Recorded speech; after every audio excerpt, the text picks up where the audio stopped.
All right, welcome. Today is the seventh and final day of Sukkot, which is considered a holy day. In fact, we refer to today as Hoshanah Rabbah. And to get a better understanding of the customs of Hoshanah Rabbah, we're going to look at a piece today from the Sfas Emes. So, two of the main customs that people have, and not the only customs, are that on this day that we increase our prayers. So, for example, in the morning, people will be praying extra long. You'll see the davening for tomorrow is longer than a normal davening. And the second custom is that people take a willow bundle and they bang it on the floor. And in Hebrew, the word for the willow is an Rabbah. So let's go into a little bit of depth into these customs. Our rabbis tell us that we know that we have 4 species that we bind together on Sukkot: the lulav, the esrog, the aravos, and the hadassim. So that is a palm frond, a citron, willows, and myrtle.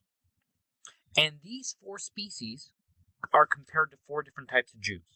So the esrog, which has a nice smell and it tastes good, is compared to a tzaddik, a high-level Jew, somebody who does Torah and does mitzvahs, who his inside and outside are perfect.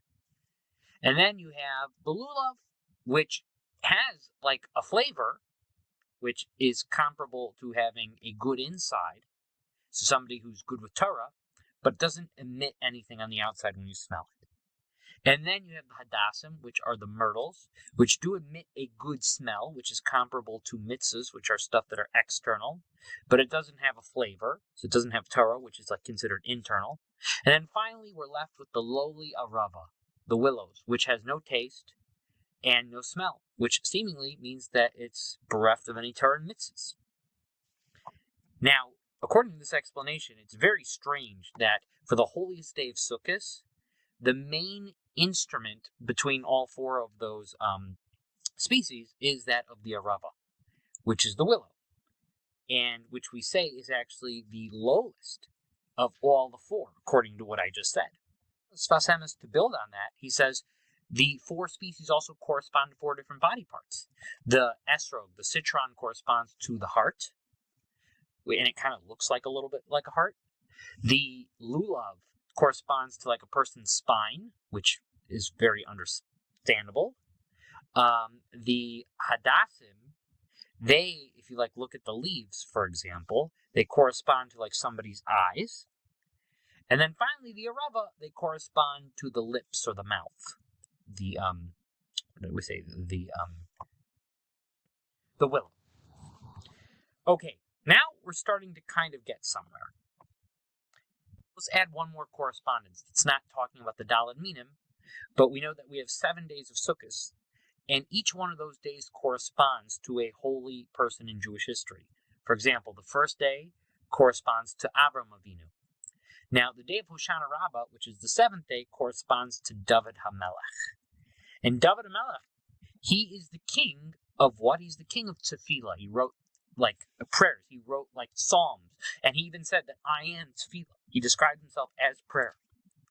So now those are our 3 correspondents. And let's focus on the Rabbah. So the Rabbah, we said, is the one with no taste and no smell, with no good deeds and no Torah, seemingly very lowly.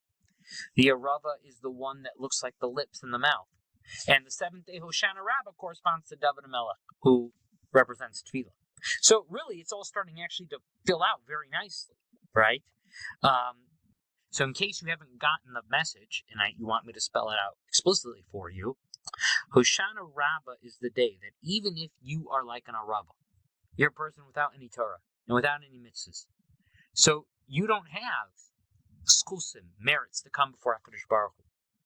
But you still have one thing. You have something. That's your mouth. Hashem does not take away that gift from the Jewish people, meaning the gift of the mouth is that for the Jewish people, right? Hakol Kol Yaakov. We see, even in a practical sense, how skilled the Jewish people are at doing jobs that require dialogue, like therapy, teaching, being a lawyer, because we're the people of the mouth. So on this day, even if you are as lowly as an Rabbah, with no skusim, with no merits, with no Torah and mitzvahs, you still have the gift of the Jewish people, which is the mouth. And you should use that the way like David HaMelech told you to use it. Use it for tefillah. You can reconnect on this day to HaKadosh Baruch Hu with your gift of the mouth through tefillah. We can even take this another step further.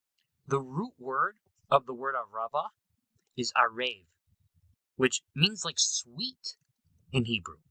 Think about how contradictory that is. And Rabbah, the one with no taste and no smell, in no way could it be described as sweet, yet the root word Rabbah literally comes from the word arev, which means sweet. And this is a message to us that even a Rabbah, but like a person who's like an Rabbah, because it's all a metaphor, right? These physical things, the willows, they're meant to teach us about ourselves. They're not just put here for their own purpose in this world. It's to teach you that even if you are like an Rabbah, you still have the ability to become sweet to HaKadosh Baruch Hu through praying to him. And the words Hoshanah Rabbah themselves literally mean great salvation.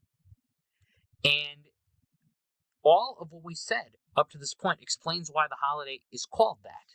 Because this is the day that people who are compared to a Rabbahs, meaning there may be perhaps more people in this world who are more like a Rabbahs, and our generation is more like an Rabbah than it is like an Esrog.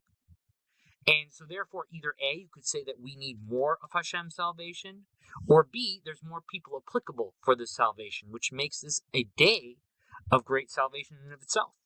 So let's try to channel these last few hours of Sukkot and daven with extra fervor.